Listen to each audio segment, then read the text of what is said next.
Blackbird singing in the dead of night. Like, it's so beautiful. And they're like, break your dick off in my bitch. And I'm like, man, what's the metaphor there? I wonder what the guy actually means. Let's not give it loud for Anthony Eugenio. We're up next time. Very funny. Wayne Russell, everybody. Welcome to the Open Mic Pain with Anthony and Wayne podcast. Hello, everybody, and welcome to an Open Mic Pain with Anthony and Wayne. And we're here today with another goddamn mic talk because we don't have any goddamn guests because we put 2 weeks in the schedule for some reason. How you doing, Wayne? Doing good. It's good 4th of July. How was your 4th?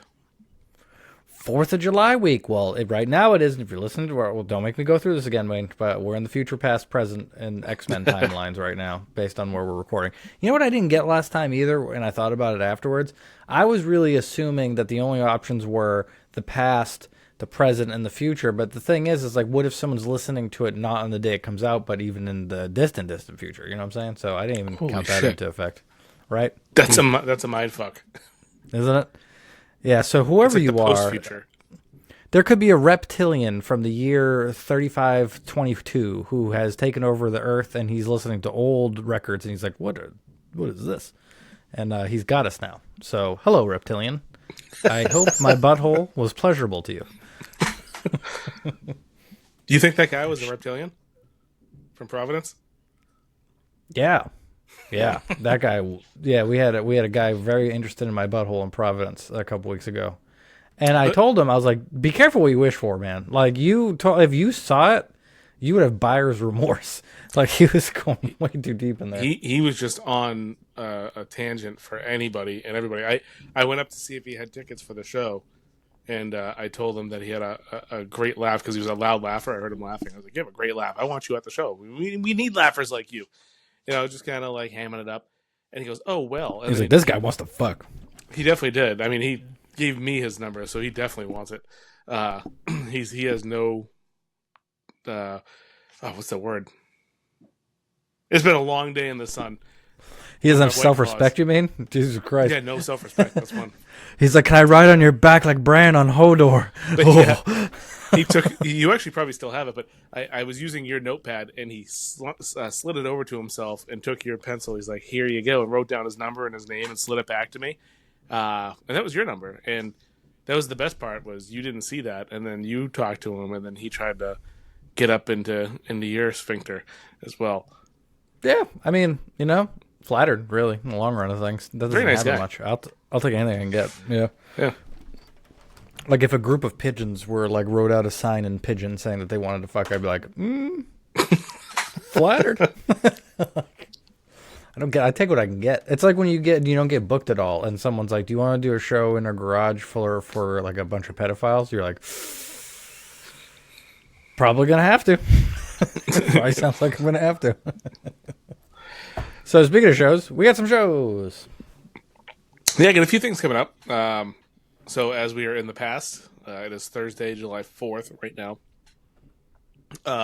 And you heard it earlier. I have neighbors blasting off shit all around me. So if you hear any booms, there's no guy getting shot with a shotgun like Anthony had a few months ago. Did you ever find out what happened to them? They died, I'm sure. I mean, I don't know. It sounded like they died. Something died. Something died. But yeah, it's Thursday, July 4th. Here we are. In 2 days, you got an incredible opportunity to open up for Mike Katrobis at the infamous Nick's Comedy Stop. Yes, that's going to be cool. You can't go to it because it's already happened, because you're in the future. You might be 1,000 years in the future now that we're coming to it. But if you're listening now, it's already happened. And I either did awesome or I'm not going to be in the next episode. I've said that before, but that is just how I roll. I'm very bandwagony on my life. One bad set, I will quit. No, I'm really pumped about it. Obviously, thanks to Mike for giving me the shot to do that. That was on my real write down goals list when I started. That was almost like it was Giggles, Kowloon's, and Nick's. Those are the three. I'm like, this is the holy trinity of spots that I need to do. So to be able to do one as a on the lineup is pretty sweet. Yeah, especially so early on as well. I mean, we're 16 months in, and you're getting a shot to do that. So it's incredible. Yeah, well, he's a supportive dude, and he he understands that we're trying hard and we're fucking really grinding our dicks off. So it's cool to get. It's nice when people see that and appreciate that.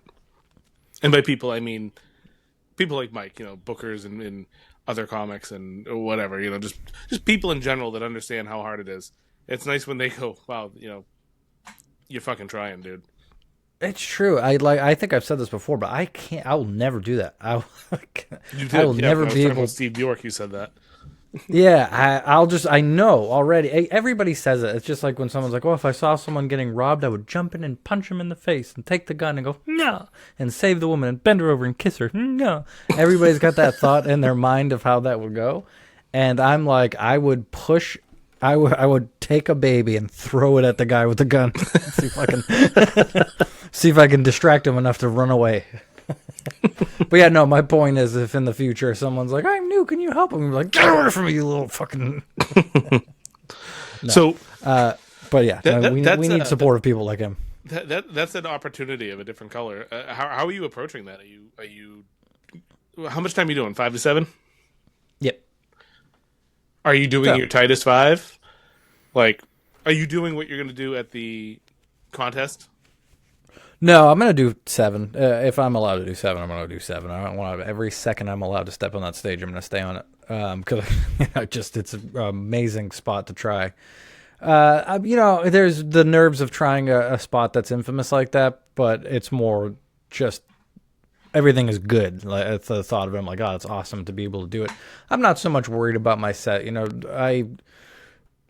For 5 to 7 minutes, I know those jokes are good. You can argue, like, if I had to do a 15 to 20 minute set and it was in a really, like, in a theater or something, I'd be like, shit, I think I can do it, but I'd have a lot less confidence.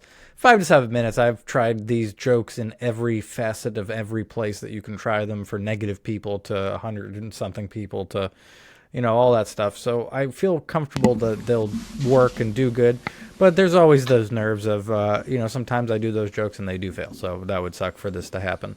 And, it's no guarantee. We are in the summer. Summer is hard to sell tickets. No guarantee that it's a huge turnout or anything. But, again, just to do it. Crazy. Yeah, I mean, I don't know how you're sleeping. I would be so freaking excited. Yeah, I'm masturbating on a lot of stop signs.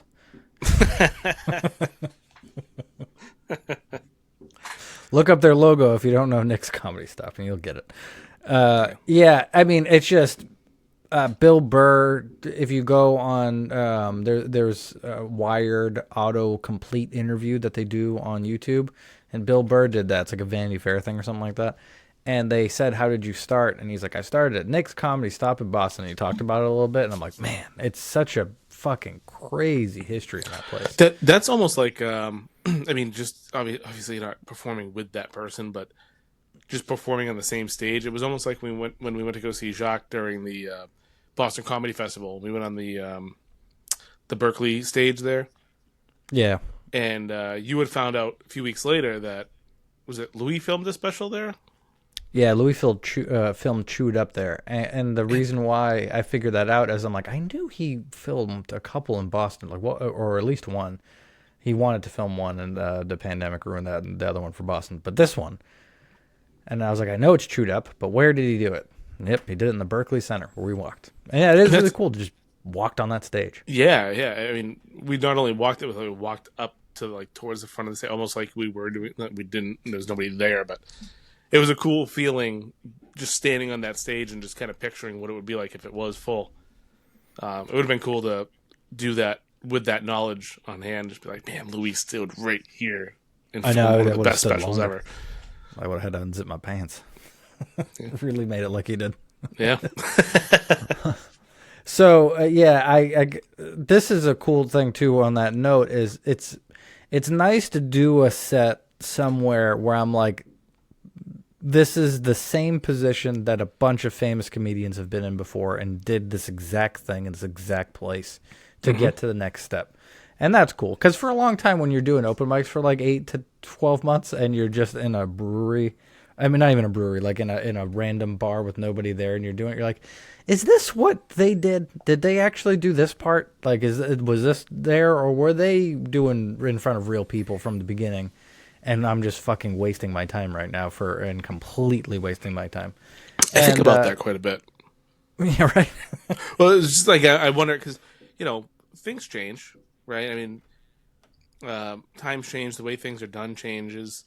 It's true. I often wonder, was Louis or whatever Nick DiPaolo or Patrice were they going to the quote unquote safe and strange brew, once a week, and then eating shit. Now, I'm sure they ate shit, but were they doing these open mics like that, or were they at these clubs barking? Because you hear that all the time. I had to bark. I worked the door, and then finally got an opportunity. But they have been doing the open mics as well, right? At all these random ass places. I think so too. It's kind of like when someone gets into the military, and then if like 30 years later, if you read their biography, it's going to be from the minute they got into the military on, because that's when they record what happened. My point to this is, before people get to the barking and the actual real clubs, maybe they just don't pay, like no one records or pays attention to the open mic time in their lives, and that's why it doesn't seem like they did it. But that's what we do. That's what we do, exactly. But, we were talking, since we were talking about Louis, I do know, because I listened to, there was one great interview he did with, on Sirius Radio, where he just literally went like second by second from his career and talked through it. So I know that he started off at Stitches and ended up doing the Stevie and Meanie show later and eating shit and all that. So he was immediately doing places, but he said the first time he ever did good was like a random open mic with a bunch of weird people. And the way that he said it, it was almost like he didn't know what an open mic was. Like he was like, yeah, it was like an alternative show where they let anybody up and, you just kind of, they were like weirder people, but I got such a good pop there. That was when I really knew I can do it, type of thing. And I wonder if that's probably like the rarer side of things, is to do open mics. I really see most people just getting into the clubs that are in the area and then moving to New York and all that. I know they're doing open mics, but who were we talking to? Was it Ed? It might have been Ed Driscoll. I forget, but there was somebody we were talking to that, or maybe it was Dobie. I don't know. But somebody had said that back in the day, you would sign up for an open mic and you'd have to wait like 2 months to get on. Was it? Oh yeah, I mean Mike said something like that, didn't he? He said the open mics were crazy back when he was doing. Might have been. Oh yeah, I think you're right. I think that might have been Mike. But that's wild to me too, like not being able to just go somewhere and just be like, "Hey, I'm just gonna spew this ancestral bullshit at your unsuspecting ears." It's true, but I think the same amount of people are spread out across them, if you know what I mean. So, for instance, that one that took 2 months to get to, like to get on. I bet there was like the Ding Ho. I bet there was like 150 people minimum, like watching the shows every time they had them, and that's why it was so hard to get on the thing. Yeah. So you were really trying out because in the end, this is the key and the point to what the period to what I'm trying to say is fucking without real people, you can't progress the material, and you hit really good. Like nights when you go to an open mic where even if it's all comedians, maybe everybody's paying attention and laughing, and that works. Like as long as you get an energy drawing of people. But without that, like I feel like I've gotten 20 times better in just the last couple months than you two. I think both of us have, just by getting in front of real crowds predominantly. I agree with that. I think about one of my favorite moments from 2024 was when Jacques called me to go on the Smitty stage, and it's a movie theater, but there was like almost 100 people there. There was probably like 80, 90 people there, and how well I did, and I went home with this glow, like I just got impregnated. Yes. It was, and it was such a fantastic moment in this journey. And I look back at that now, I'm like, God damn, I sucked. If I could just do it one more time, give me another shot at it. But that night was incredible. And here we are 3-4 months later, and I feel like I was a baby. I'm still a baby now, but I felt like I was a fetus then. Like, Yeah, well, you take big leaps now. That's where we're still newer, so we're going to take big leaps. In 10 years, you're going to take such small leaps that you're going to look back at a year and feel the same as you do now, maybe Yeah. incremental. But now we're getting so like we're doing things so much differently and radically all the time because we're little babies trying to learn how to walk. That even 2 months ago, looking at tape of myself, I'm like, ugh, what am I doing? Because even the good thing about it is we record tape to send to bookers, obviously. That's here's the thing, because I got a bunch of tape from doing the contest that we did with Delusional. So I got to watch how everybody sent tape. And since we're trying to unveil the curtain and tell you guys how to get stuff done a little bit easier, like here's some fucking advice about the tape. Make a good one. Holy shit, make a good one. Because over everything else, the quality of the video and the audio is how you first separate at least I did, as a booker, of what I was going to look at and like put onto the pedestal of who's going to go. You watch everything if you're a good booker and all that, but to actually prioritize who you're going to do, man, when you're like have something 20 feet away and it's just barely audio and it's crackling and all that kind of stuff, you're not getting anything, unfortunately. But my point to that was we record tape a lot. And so looking at the tape I used to send to bookers and seeing the evolution of the similar jokes, because I keep my tight five and mix in a couple new ones as it evolves. But just the stage presence across them is insane. Mm-hmm. Another cool thing, too, is, go to Off Cabot or something like that. Set up your iPhone and take a video, and then they'll take a video. And you could splice those two together and have multiple camera angles, but use one audio sound. Yeah. I mean, come on. Just that little thing alone. You spend that little bit of extra time, and it's going to make your thing bearable to watch. And that's really all you got to do. Yeah, I feel... I often wonder how much the bookers actually watch. I know Mike Atroba said he watches a couple minutes, but does he? I'm sure you probably do sometimes, but how much of it is actually word of mouth? It depends on what the situation is in the moment. And what I mean is, let's say you're a booker and you have a show coming up and you are using the same people over and over again. You're like, man, I gotta get some new fucking blood in here. I bet you're going to go on a huge stretch of looking at every tape in the emails that you get and just trying to find somebody. Well, here's why I say that. I sent a tape to a booker, and he said, "Hey, I don't normally watch tapes. Who do you work with that will vouch for you?"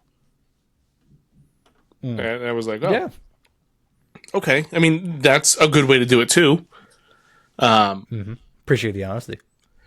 I do. You know what? I really did. I was like, "Fuck!" I put that video together. I mean, it's going to other bookers too, but I put that video together and no appreciation. Because you know me and my videos, I put a lot of time into those. You do. I There's love my graphics videos. on there. There's music in there. Everything you can want to soothe your booking ears. But so this is a thing I might seem to notice too. I think there are two different types of bookers as well, where there are the ones that are going, I need the show to be of a certain quality in order to maintain the amount of tickets that I sell, in order to extrapolate the amount of shows that I do and move forward with it. And then there's the booker that goes, I need to fill 5 slots and then I get money. And I think there's a bunch of that where you're just, if you know a guy's going to show up on time and you're friendly with him, you don't care. You throw him on. It is what it fucking is. And I think there were just other bookers that hold paramount to everything, the quality of the sets of the people that are going to be on there because of the reputation that they have and stuff. And I'm not saying that guy's a bad reputation, but it's just a different type of show. You can make a ton of money doing that the other way too. So it's not wrong or right, just different.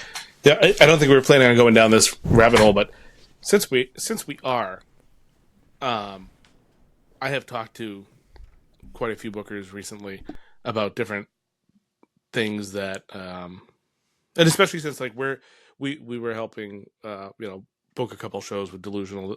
One of them ended up getting canceled or whatever, but we still help with that. And one of the things that drove me nuts was some of the people we picked didn't fucking share the flyer. I think that's a big thing. And I've heard other bookers say that is one of their biggest pet peeves is when you put somebody on a show and they don't go, "Hey, I'm going to be here. Check this out."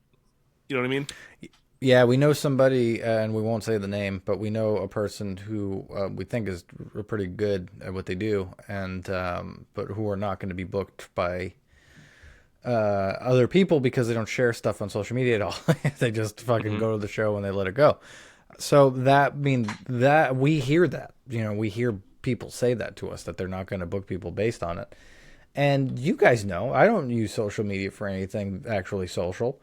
I now know that it's for... You're fucking putting me to shame. With like every time I go on Facebook, you have a different post up to like, "Hey, I'm going to be here. Check this out. This person's going to be." You're putting me to shame. Yeah, I'm trying incredible. to be... Well, I gotta post the stuff that I'm doing, obviously, like you said, because you're a fucking dickhead if you don't. So I know I gotta do that. And I know that you shouldn't just do your own shit by itself, because, the strong tide raises all ships. So I kind of want tickets to sell everywhere, because they're going to sell for all of us. Mm-hmm. So I want to share some stuff with other people, too. I don't like to just hit the share button, though. I like to say something weird on it.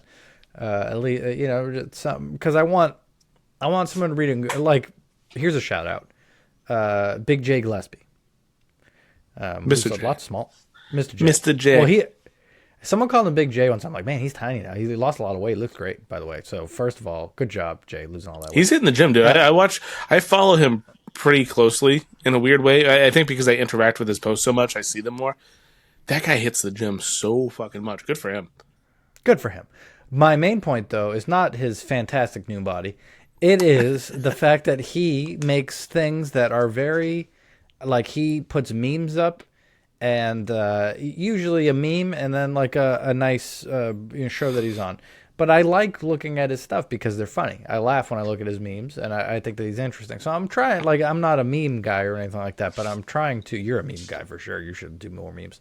But I do try to put a little joke or something into what I'm doing, so it's not completely unbearably. Look at me.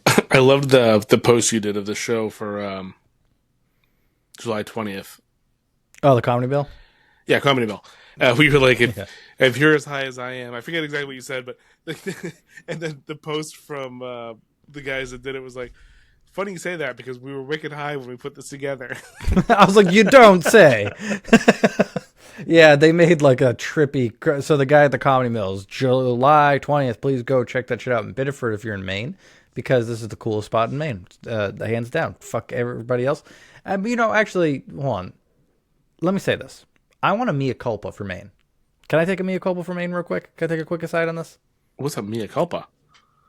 Meaning, I want to apologize. Is that an Italian phrase? You're a dumb piece of shit.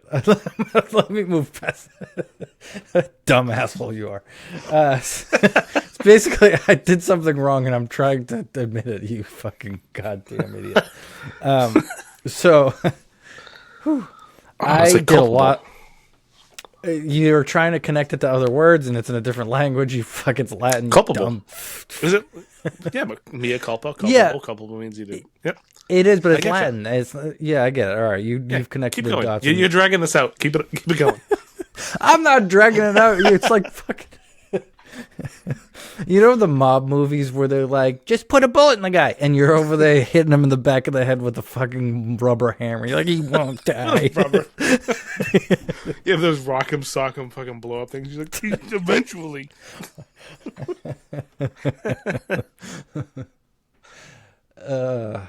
All right. Mea culpa. Well, let's go. All right. Mea culpa. Dumb fuck. Mea culpa on Maine. So I shat all over Maine. When I first, because it was the first place I started going, and obviously it was really bad when I started. So I had bad sets, and I had people mad at me and all kinds of things. Well, they should have say. Yeah, I know. They fucking should have been. And anyways, I was rude.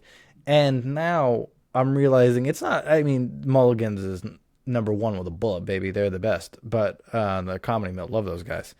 But there are a lot of great places in Maine. There's Empire on Thursdays. And now my second favorite is going to be Comics Against Humanity by Carlo, who's also on the show on the 20th. He runs a great open mic at High Fidelity where they do fucking trivia in between the comics. So they're not doing trivia during the comics, so it's distracting. They do it in between the round or something like that, just to get people People get excited, and it's a cool. You get behind the bar to do stand up to the front row bar of people and whoever stands behind them or sits behind them.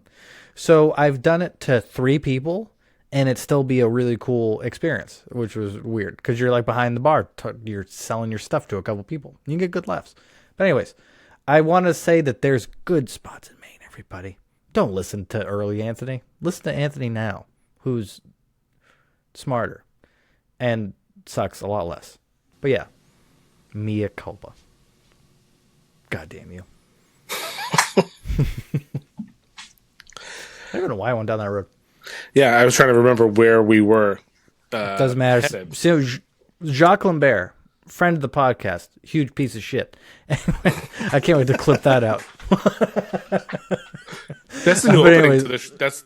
That's we don't gotta need be. Nick Powell saying, Eugenio, everybody. Wait, no, it's Jacques Lambert, friend of the podcast, huge piece of shit. Don't Great way to introduce us describe anymore. somebody.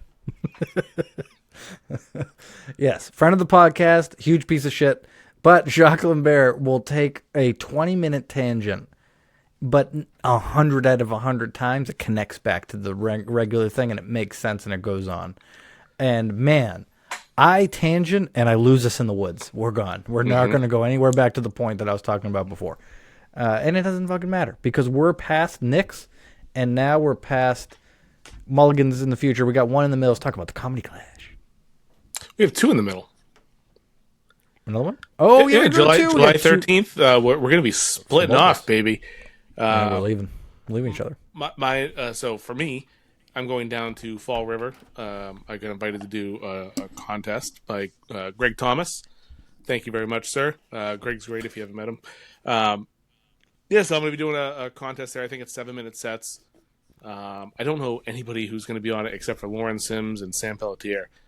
But I'll be doing that. 2 fantastic people. So yeah, that alone is worth heading down to check it out.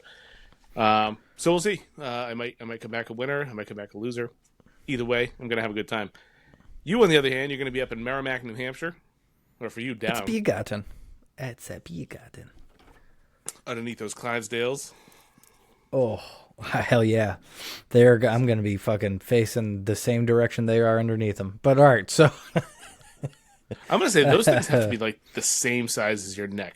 Like, you ever see like a pottery person put like their hand in the pottery and just slightly opens it up a little bit? Oh, yeah.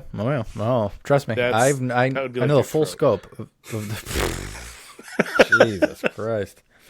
I totally spent a day. I'm sorry. Yeah, hey, listen, we've discussed how we do metaphors before. And since last was the 1 year and I didn't bring this up again, I used to say this all the time. Me and Wayne have 2 different ways of doing comedy. We both try to kill, but I will intricately leave you a note in your car and you'll be like, what is this, a Riddler? And then I'll come behind you and I'll strangle you to death and you'll never know what happened. It'll hit you like a surprise and you'll be like, wow, style, as you go out.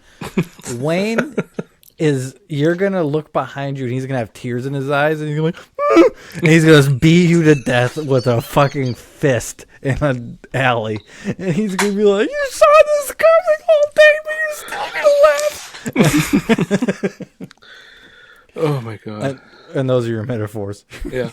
You're like, hey, you know how clay goes like this? That's your fucking throat. Nice.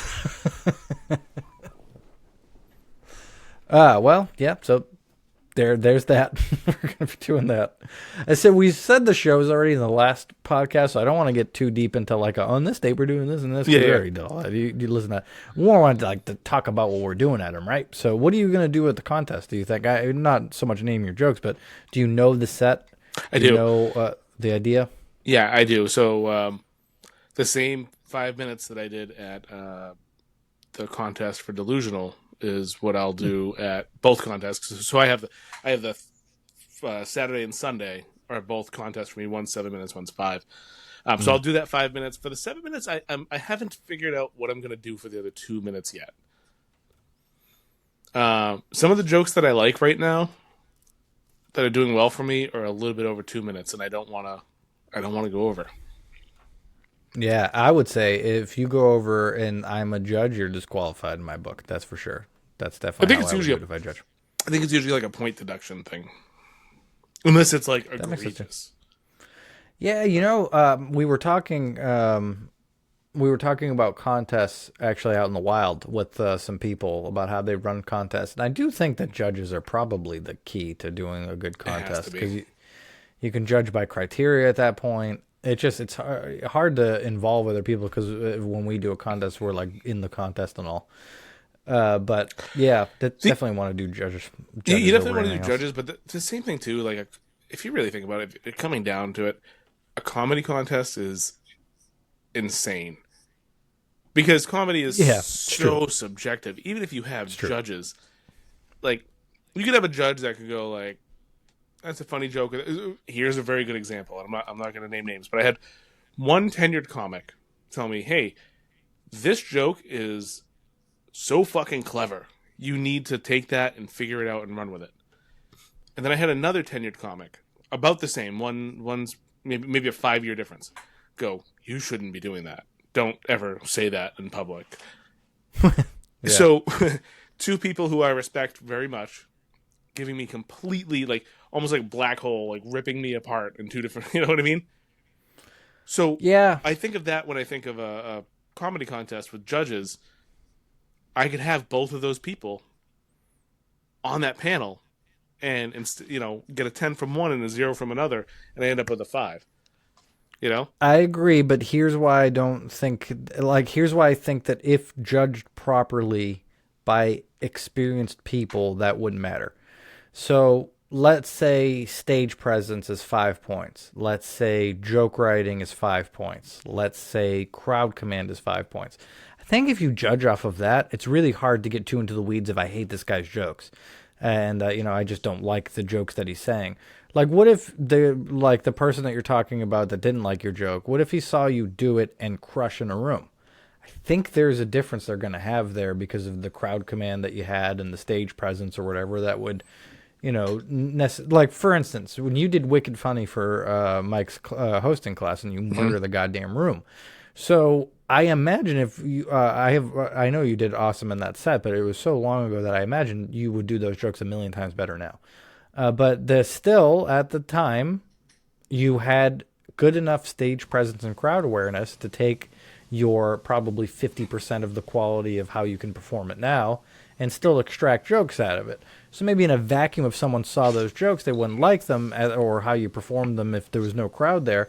But the fact that you were able to command a room with it, I think that's worth some points. I can agree with that.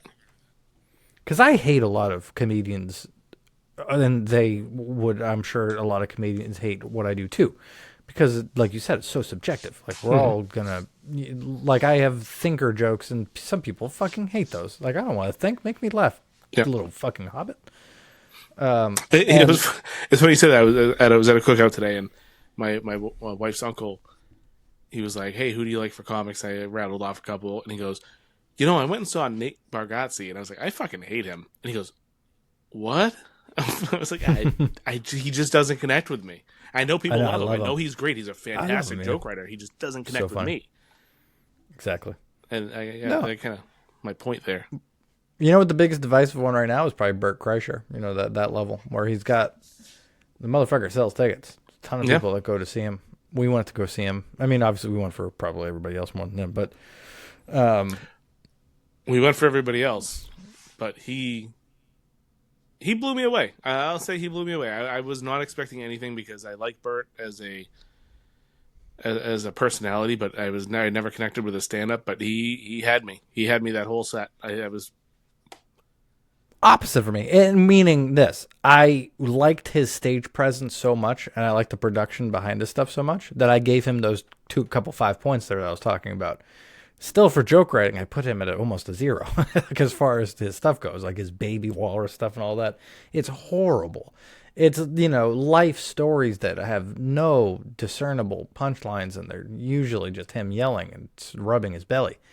But in person, if he was at a comedy contest, his stage ability and control is pretty good. But yeah, he doesn't connect with me on that regard. But I can appreciate shit for sure. I like looking at the analytics of stand up. So there's a lot of people that I don't connect with on a joke level wise, but I can truly appreciate to another level because of how they write stuff.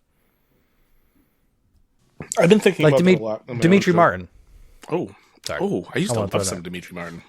I know. I bet you did. I fucking hate that guy. God damn it, do I hate everything you he really? does. But nothing he's ever done has ever made me laugh. But Well, he's so fucking talented. I can see through the stuff I hate, and I can see him write with his two hands and do a unique joke, and I'm like, that guy's good. Like he deserves what he gets. I remember watching him so long ago on like a premium blend or something, and I laughed my ass off. But the joke that always stuck with me was something along the lines of sweaters protect people. Or no, I'm sorry, vests protect people. A life vest protects people from drowning. A bulletproof vest protects people from getting shot. And a sweater vest protects people from pretty girls. And I loved that joke. I thought it was so good. Damn. See, your problem this is a good lesson for you in stand up too. If you start a joke with this, this is gonna make you laugh. This is a great joke, and then you do that, you're gonna fail every time. That's the problem. Yeah. I was like, he's never done anything to make me laugh. You're like, oh no, wait till you hear this one about sweaters. I loved it. I don't know. It still makes me giggle to this day. Yeah, It's been probably 15, 20 years. Mitch Hedberg's my guy for those. The random, just little silly thoughts that I think about every day. Like rice is really good if you want to eat 1,000 of something. Yeah. It's just he's got that. He's got the I wish I had a suitcase handcuffed to my wrist. It's not even a joke. It's just a line that is so perfectly good. Only heroin can bring it to you. But yes. I had a few of his that like live in my head. One is I used to do drugs. I still do, but I used to too. Yeah. And then somebody asked me if I wanted a frozen banana. I said no, but I want a regular banana later. So sure. Yeah. Yeah, there was I heard one story of a guy talking about how he saw Mitch Hedberg write a joke once, and it was he went to a hotel and they wouldn't take cash, and they're like, we only take credit cards, and he's like, but this is what the cash represents, and he wanted to hand them the money, and he'd be like, that'd be like if you hired an Elvis impersonator, and then real Elvis showed up and you said no. And the guy's like, that happened in life, that interaction, and he went, that's a joke, and he wrote it down. So fucking good. That makes me depressed a little bit. People who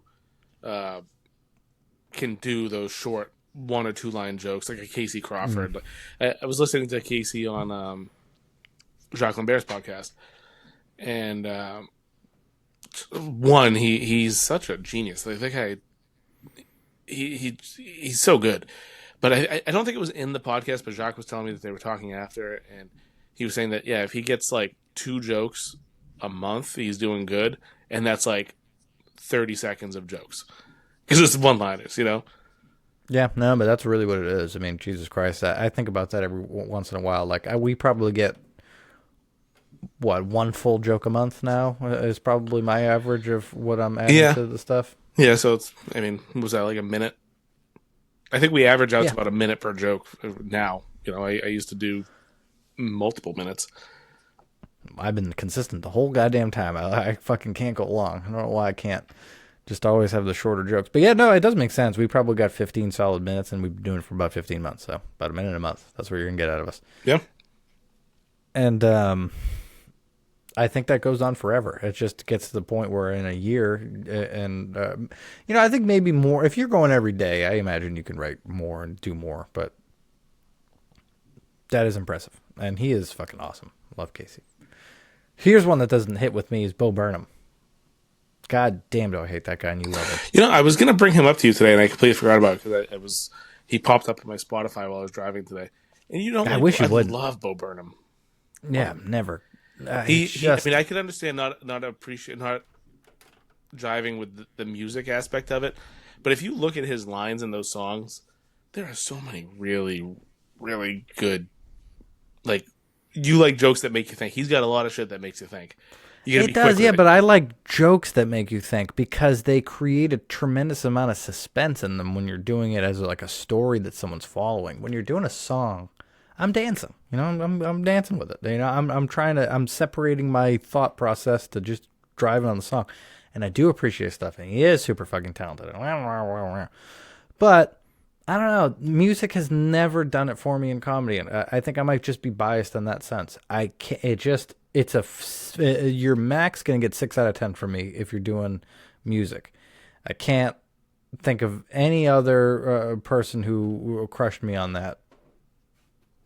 But I kind of grew up just in comedy in general, kind of a mix because I was a huge Weird Al fan, but I also grew up in the dawn of the internet, where you could go to Newgrounds and see all these flash videos of music parodies that were a little more R rated, like Pet Names for Your Penis, which was always very funny. But yeah, that's kind of weird. You always kind of make fun of me for the Weird Al thing, but you just went blurry. Oh, there he is. You always kind of made fun of me a little bit for the Weird Al thing, but I always appreciated his ability to, not just his parodies, but his original songs as well, make a catchy tune and it's just a weird thing to like. It's just excuse the pun, but it's a weird thing to be your favorite artist for this reason. It's like if your favorite actor was a porn star. You're like, I get it. It's the same thing. I guess they're acting, but it's a weird thing to be your favorite. Like I could see. No, he's hands down. Well. He's hands down my favorite artist, and I've seen him multiple times. Many times, almost maybe double digits at this point. I've met him a handful of times. Cool dude, but yeah, I mean, just growing up, I never really cared for regular, mainstream music. It's true. You don't listen to a lot of that. You listen to like video game synth stuff and Weird Al. It's like I do like so like some Bit Brigade. I do like some like video game cover bands and stuff. You know what I find with that is like if I'm doing housework, I'll put on like metal video game covers or stuff like that. And the lack of lyrics and the heavy bass or whatever just really gets me in the mood to get shit done. Like when my son was going to be born, I had to like completely redo his room, so I just popped on Bit Brigade.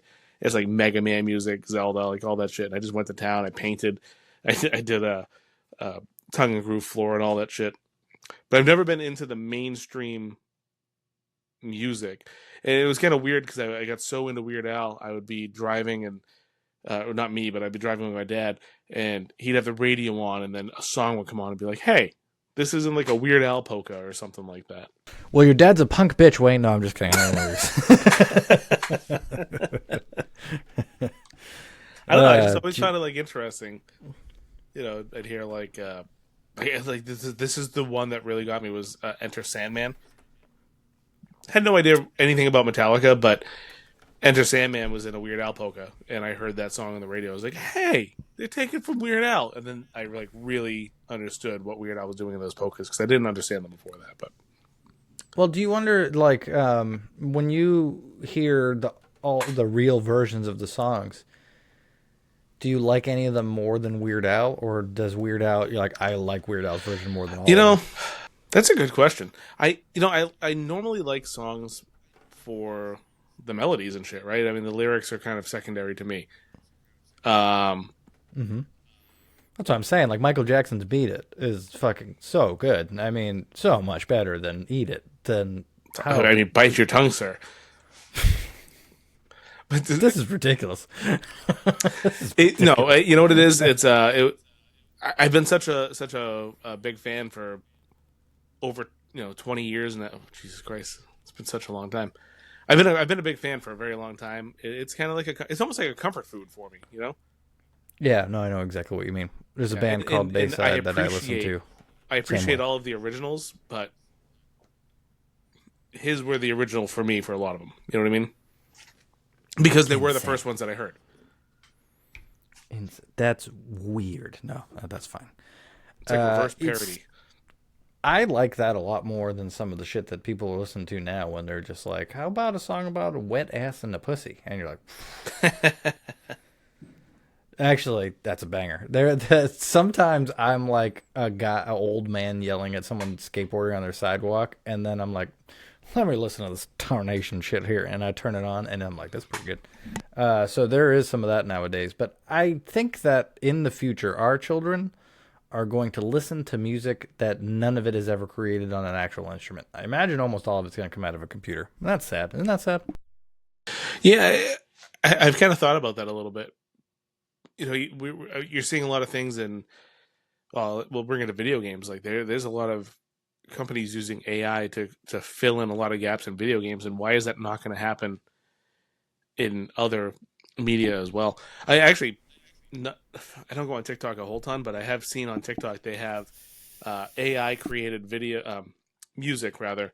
They would give it a prompt like, "Hey, make a country song about the Haktua girl," and then it makes a country song all about the Haktua girl, and it's like lyrics are making a lot of sense. You know what I mean? Like it's not just random words, and it has actual like catchy music and words that make sense. It's fucking weird. It's so annoying because that girl. Like, think about, like, it's kind of like when someone is a famous actor and then they get to do stand-up and they get to immediately go to nice clubs and all that stuff. It's like, listen, lady, if we want to count how many times I've spit on a penis, it's going to be 1,000 more times than yours, no matter what level that she has. It's going to be hundreds of thousands of times more. Yet she gets all the money for it.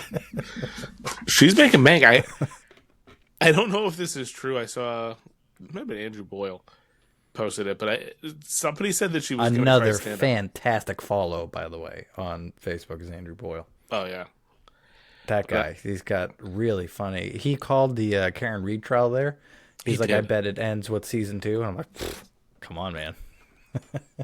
And it did. It did. Yes. Sorry, I told you I drove through. Yeah, I told you that last episode. Yeah, I drove through that shit. You did, yeah. All the pink shirts, right? Pink shirts, the guy in the wig. You're a hero, man. You're not a fucking hero. You're wearing a wig. You're not a hero. And I know I took her side a little bit last time we talked about it and all that, because apparently she didn't do it and all. But I do like railroading people. I like that we used to be able to do that. I like that, like, in my dad's age, back in, like, the 60s and 70s, you could kill a guy and blame it on another person really easily. And other things, of course. There's all kinds of freedoms. But there's something cool about that, where, like, you're going to respect the guy because he might kill you and blame it on somebody else, and he'll never get in trouble for it, so he's going to do it a lot easier. So you watched your P's and Q's. I don't think people do that anymore.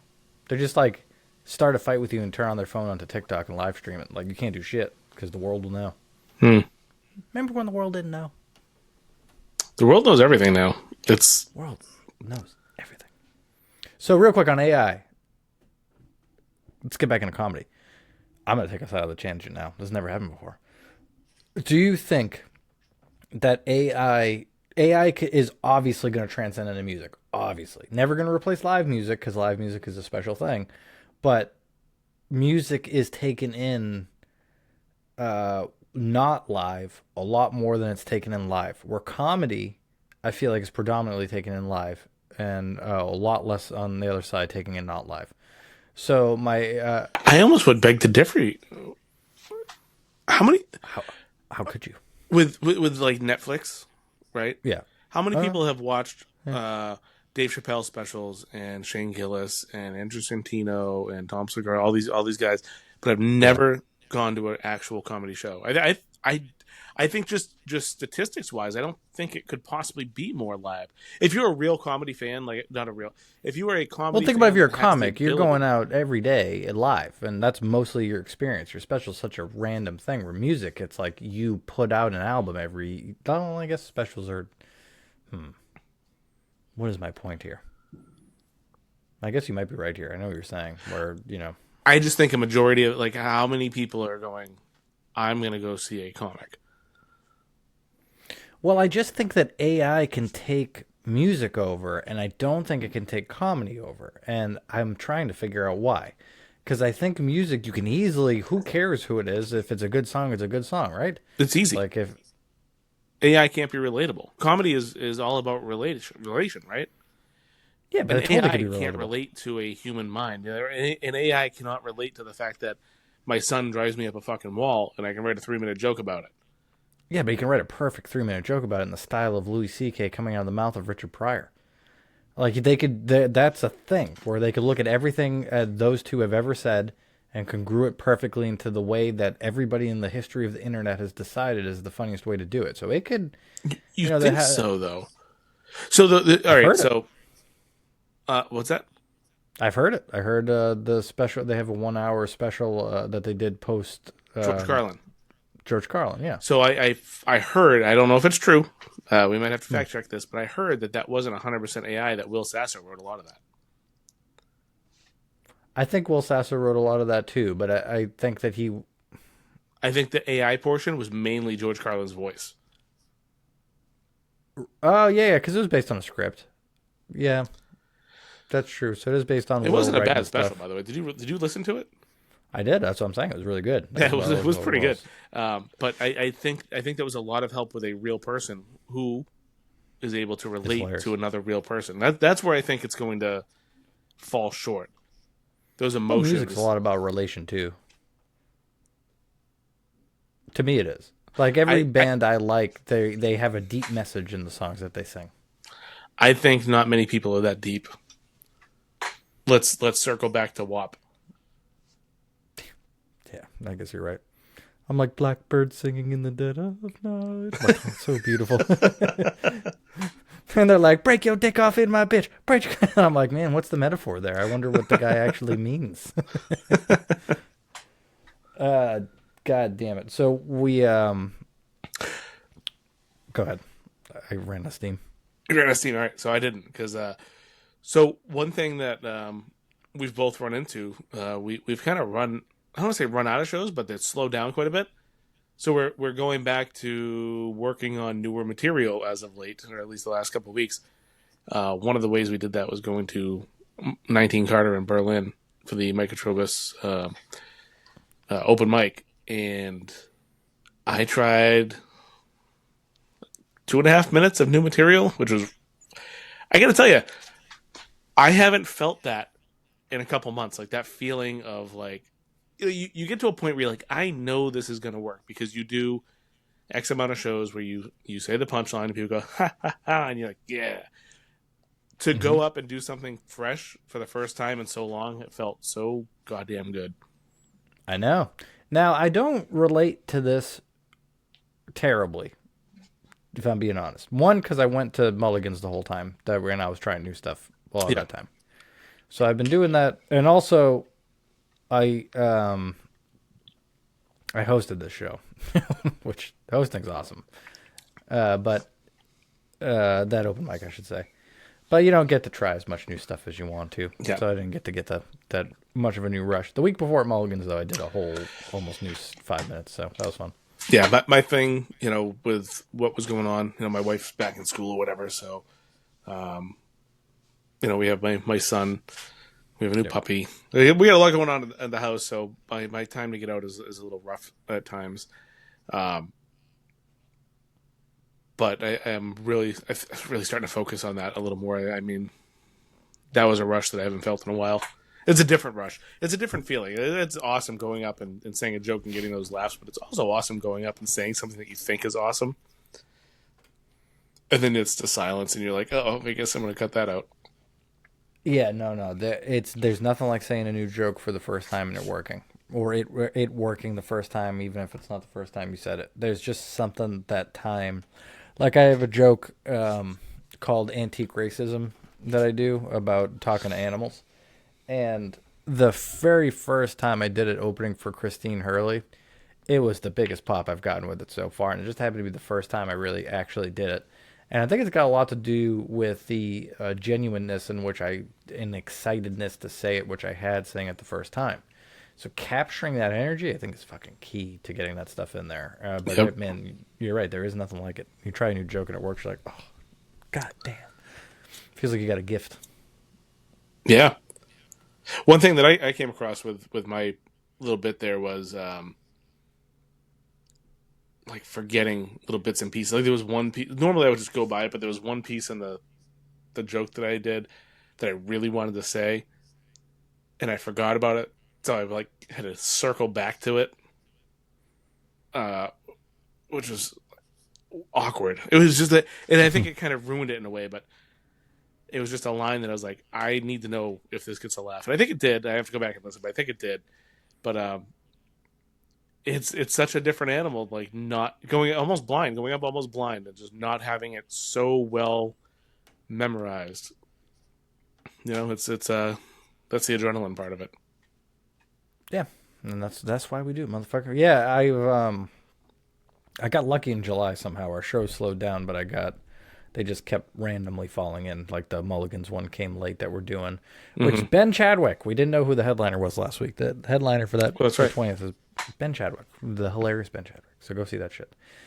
But yeah, I got lucky. Mike hooked me up with a lot of dates, which was cool.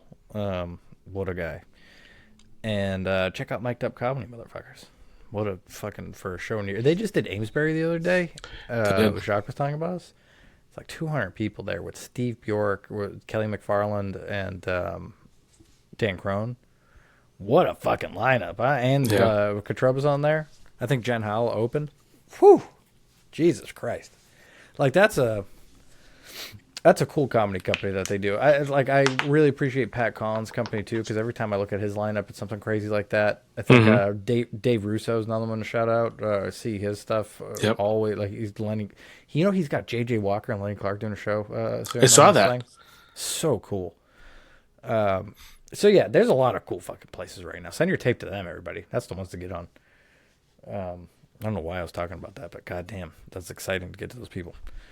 But yes. We were talking about July, and it's slowing down, and you do more open mics. There we go. That's where we're at. Look at me. I found the road. I found the road, everybody. Don't send the search team. No, yeah, I never thought I'd be the person that is, obviously I'm going, I like The Point. I like Mulligan's. I like Berlin. But for a while, I thought I was going to nomad to random new places every week. Did you ever feel like you were going to do that? Yeah, I thought that was the only way to do it. But I hated going to the same place. I just wanted to be like, we went to there already. Let's go to another one. But I think that was the new feeling. It was like, oh, there's so much out there. It's like Elden Ring. It's like, oh, I can go over here, but there's also a shiny open mic over there. Yeah, it's true. Shiny open mics everywhere. But I think ultimately, and this is kind of where I'm at right now, I need to pick the mics that do something for me. Pick the mics that are supportive, that will benefit my joke writing and get me up on stage and just like work through all that shit. So, you get the Berlins. I think I'm going to do Berlin every month at this point. I would like to hit up Seabrook, the Real and No Reels guys, Tommy Wires, Jay and Sean, Mr. Rue. Go see them once a month at least. I would like to check out the new Safe, but Tuesdays are off limits for me right now. But yeah, that one looks pretty cool. I mean, Strange Brews right here. For me, it's a pretty short drive, so I'd like to hit that up more often. Cresttown, Max. Cresttown's one that is definitely on my radar. Heard a great review on that one. That it's a great mic, so that's cool. Especially Haverhill needs one. I know Haverhill's got that cool one on Sundays too. So Haverhill's popping now. That's the other thing. Yeah, Haverhill has that Sunday one I want to check out. Yeah, so there's still plenty to check out, but you're right. There are times where we would be like, "Hey, who cares? Let's go there just because it's a voice coming out of a box." Like we've used that exact expression before. I just want my voice to come out of a box in a room. And now I don't. Now I don't need that. Don't need that part of it. Gotta it's nice to hang out with friends and all that stuff. But if you're not pushing the ball forward on your joke, well, I'm not interested. I don't know. Like you said, got families, got things, got all that stuff. Got to push the ball forward on the jokes. Yep. As much as I love hanging out with people. But yeah, need to go to more open mics. So I'm definitely, obviously, the Mulligans is in, and we're gonna message Cam. Got to get on the point on a rotation as well, because that's just nice to go into the city and do a set in front of Boston people. Because you should get in front of the Boston crowds as much as you can, because that's the epicenter. What is your, now that we're halfway through the year, what is something you want to get? We'll end on this. What is something you want to get done by the end of the year? Oh, something I want to get done. Came out of left field with that. So It's a great question. It really though. is. It's a fantastic. Nice job, Anthony. Yeah, no, that's a great question. To put me on the spot like that. So one thing is I've been very lax about sending tape out. So that's something that I plan on working more towards. So that I think kind of goes hand in hand with networking as well. I want to go to more shows as well. If I have to sacrifice an open mic to go to a show, if I have to sacrifice an open mic to go down to Soho, or to go see a Mike Atroba show, or whatever, I would like to do that more often. Something I'd like to get done by the end of the year, I think, is just more writing. I think it's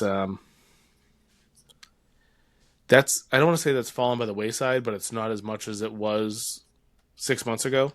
A lot's changed in 6 months in my personal life. That's kind of changed that a little bit, but I think I need to stop and make time for that as well. Yeah, I mean, I do appreciate your writing. I think it's very good. So I'm not saying that as a negative, but I do remember a lot more like color coding, and your process is very. Mine is unfortunately a let it come to me type of thing, which I hate. I wish I could sit down and be like, here's a fucking premise. Woo! Well, but I just don't have it. I think you mine good jokes out of that style, though. Yeah, but what I guess what I mean by that is I have 43 pages of half-written jokes and one-line ideas that I could definitely go in, and if I just took 10 minutes a day and just, hey, I'm going to take this little idea and just write on it and put it aside. And then maybe in a few weeks I come back to it and go, oh, what can I do different with that? You know what I mean? Yeah. I have pages and pages of shit that I wrote down and did nothing with, and I would like to go back and really look at that and start sifting through it. I like it. That's a good goal. I'm going to use a goal that's a little bit more specific. I want to... So obviously crossing Nick's off is a huge one. That's a big one. I'm very excited about that. However, there is one albatross, big white whale that I would like to get, and that's to open for Lenny Clark. That guy is a legend, and he does shows every fucking weekend. So by the end of the year, if I can get on a show that he's on, that'd be similar to your Steve Bjork thing. I feel like you feel the same way about trying to open for Steve Bjork, which you did, baby. I hosted for him, but I count it. I count it. He did material in it, and people laughed, and he was on the show. But yeah, so if I can get on, that's the key. I'm gonna do my best to get into position. So hard because he's on Giggles a lot. He's on shows that are really hard to get booked on. But I think that's a good goal. Because I think that not only is it a selfish goal where I'm like, I love him. I would just like to he's a legend to be able to be on the lineup. Crazy. But also, I think trying to get on those shows means I'm doing things that are pushing my comedy ball forward. Mm-hmm. I have a tight 15 minutes at that point, maybe even 20 minutes that I feel really good about by the end of the year.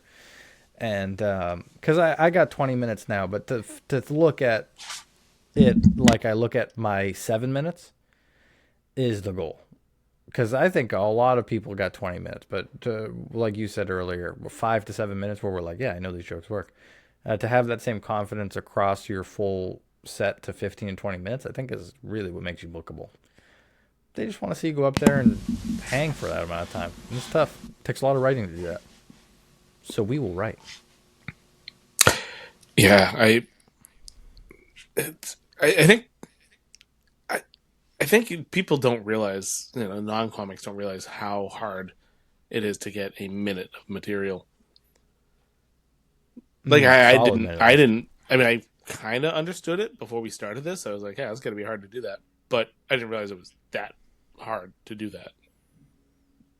No, it's a really tough thing. But it's, that's what makes it fun. It wouldn't be fun if it was easy. Because a lot of people would be doing it. But yeah, it's exciting to at least start to see the fucking wheels behind the machine a little bit. Like, that's how that works, and this is how you put it together, and all that kind of stuff. But that's our goal. We get back to once a week. We're definitely, a couple times a week we're doing some comedy, which means we're going to have to focus on some open mics in there during the show weeks. And this is a good one, so we will. Yeah, we'll be out and about again. Just grinding, baby. Grinding in the scene, because that is how you go on worthy quests, motherfuckers, for steps of laughs and such. Bye! I love cut.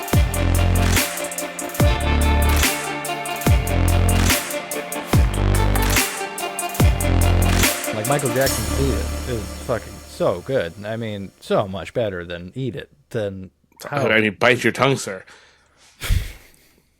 But this is ridiculous.